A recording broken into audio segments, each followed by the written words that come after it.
ينوروا المطارات مثل السيارات تحت الشهادات. اطار فيه وشكمان صوته عالي ما بعرف الهدف.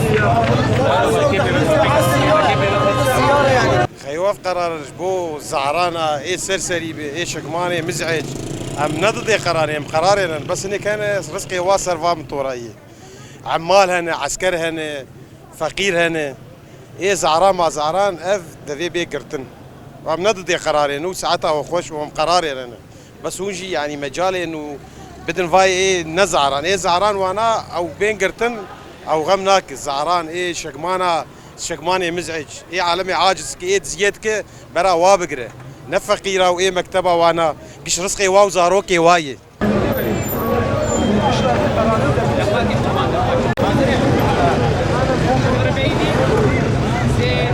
وافكاري هان كاري فقيره ايه واف بريار هفاره هاد درخستن اف بريار قش شاشه ام ضد قانون بس ام ضد قطع الارزاق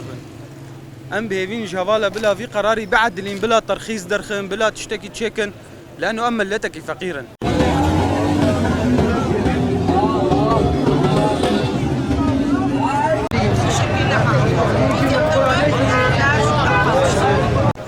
طالعين اليوم مسيره سلميه مشان المطارات،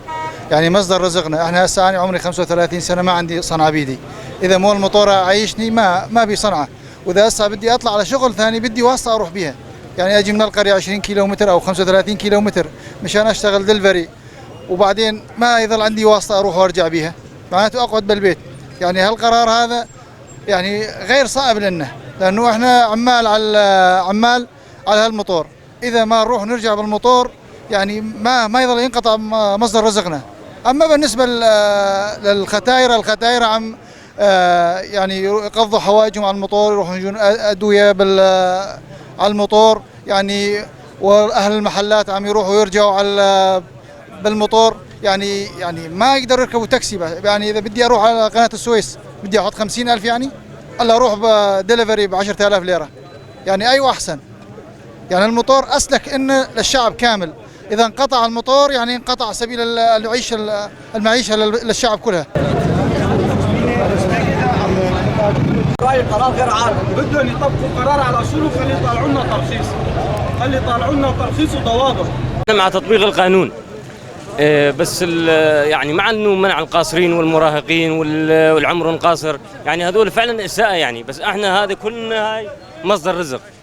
مطورات هاي مصدر رزق كلها إلنا، عندنا عوائل وعندنا بيوت ايجار وعندنا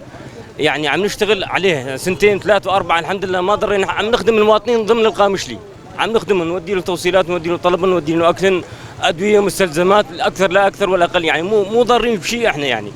مصدر رزق مو اكثر ولا اقل يا اخي. طالعين مشان هالقرار اللي طلع لعندنا، القرار صايب ومو صايب، صايب ان احنا زين عمال دليفري نشتغل الموتور، يعني هلا مثل انا زلمه كبير بالعمر يعني لا اقدر اشتغل اي شغله، اشتغل دليفري وارجع على اولادي زين، يعني الشباب اكثرها عم تشتغل تيقمشون الزعران يرخصونها انه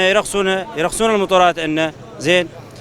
يكمشون الزعران ما باشكال، اللي المو نظامي تيقمشون الموتور ما باشكال، في ناس عم تجي من القرى باب رزق الها.